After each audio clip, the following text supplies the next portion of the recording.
Fall of the House of Usher by Edgar Allan Poe. Herkese iyi akşamlar. Ben Morgan Lefay. Bugünkü videomuzda Edgar Allan Poe'nun çok sevdiğim bir eserini okuyacağız. İsmi Usher Evinin Çöküşü.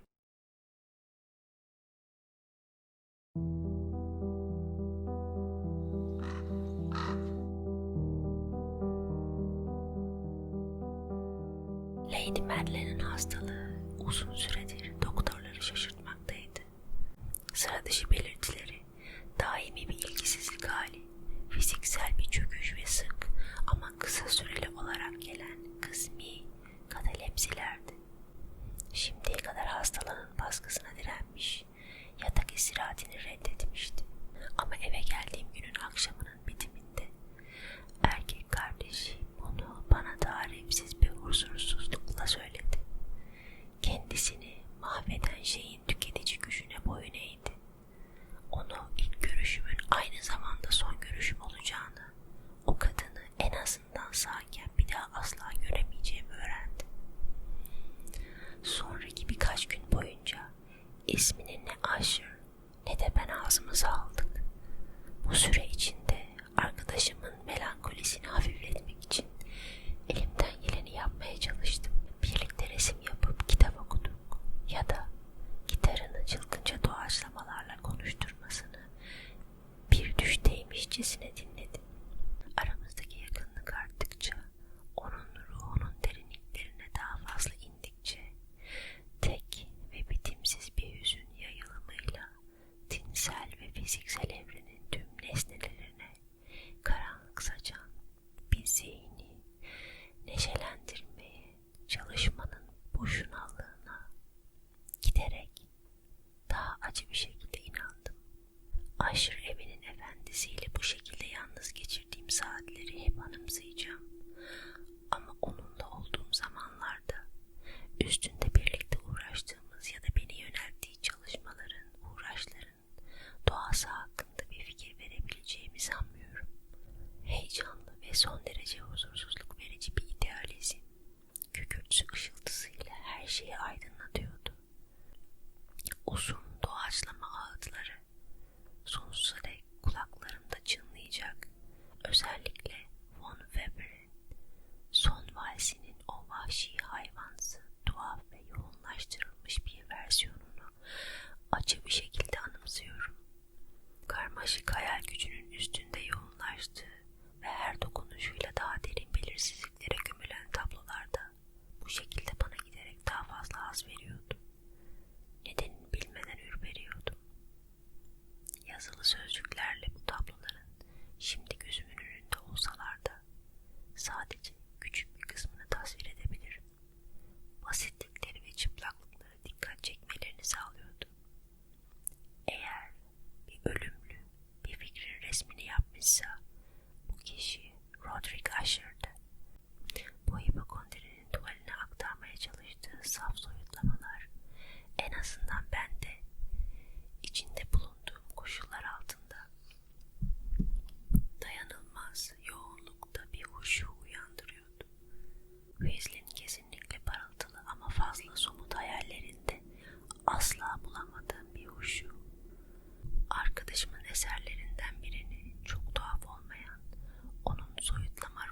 zamanlar güzel ve görkemli bir saray vardı.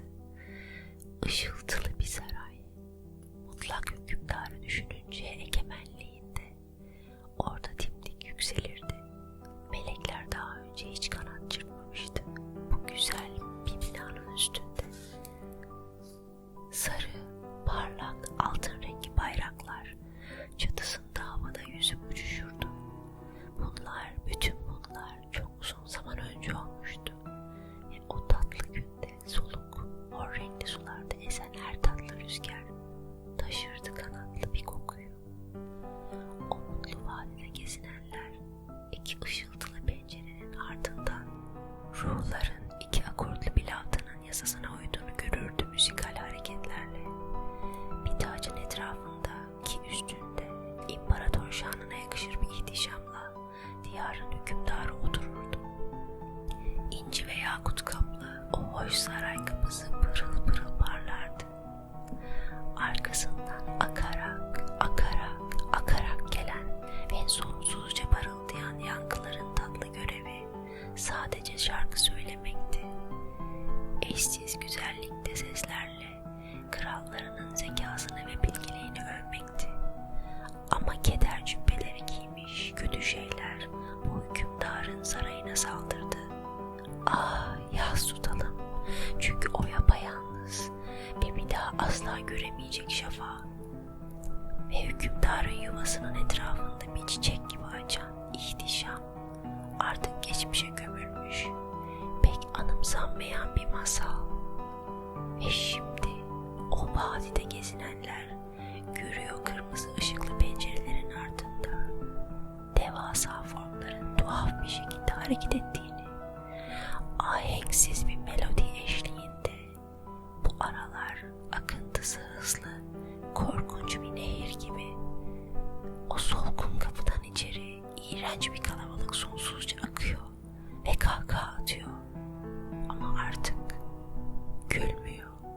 Bu balattaki imaların ikimizde bir düşünce zinciri uyandırdığını ve bu sayede Aşır'ın fikirlerinden birini öğrendiğimi anımsıyorum. Aşır'ın bu fikrinden bahsetmemin sebebi fikrin orijinal olmasından çok, çünkü başkalarının da düşündüğü bir fikir onu büyük bir kararlılıkla savunmuş olmasıdır. Bu fikir genelde tüm bitkilerin duygularının olduğuydu. Ama hastalıklı hayal gücü bu fikri cüretkarca geliştirmiş ve belirli koşullarda cansız varlıkları da kapsar hale gelmişti. Bu fikre beslediği inancı tüm boyutlarıyla aktaracak kelime bulamıyorum. Ancak bu inanç daha önce de ima ettiğim gibi atalarının evinin gri taşlarıyla ilintiliydi. Evin taşlarının diziliş tarzı, bu taşları kaplayan yosunlar, etrafındaki çürük ağaçlar ve hepsinden öte bu dizilişin uzun süredir bozulmamış olması ve gölün dingin sularında yansıması evin hissedebildiğini gösteriyordu ona göre. Kanıt, hissedebilirliğin kanıtı. Söylendiğine göre o bunu söylerken irkildi. Suların ve duvarların üstündeki atmosfer yoğunluğuydu. Bunun sonuçlarının ailesinin kaderini yüzyıllardır şekillendirmekte olan ve kendisini şimdi gördüğüm hale getiren o sürekli ve korkunç etkide görülebildiğini ekledi. Böyle fikirlere yorum getirmek anlamsızdır ve ben de bunu yapmayacağım. Kitaplarımızı yıllardır hastanın zihinsel yaşamının önemli bir parçası teşkil etmiş olan kitaplar, tahmin edilebileceği gibi bu hayallerin niteliğine uygundu. Birlikte çeşitli eserler okumaya dalıyorduk. Örneğin Grasset'in Belvedere Çakrası'nı, Machiavelli'nin Belfigor'unu, Swedenborg'un Cennet ve Cehennemini, Holberg'in, Nicholas Klim'in Yeraltı Yolculuğunu, Chantal'in Taşin de la Chambre kitaplarını, Robert Blood'un El Falı'nı, Tieck'in Mavi Uzaklığa Yolculuğunu ve Campanella'nın Güneş Şehri'ni. Sevdiğimiz kitaplardan biri Dominikalı Emerick de Giron'un Directorium Inquisitorium'un küçük bir 8'lik baskısıydı. eski Afrika satirlerinden ve Egipalılardan bahsettiği bölümlerde Ayşer'in saatlerce oturup hülyalara dalmasına yol açıyordu. Ancak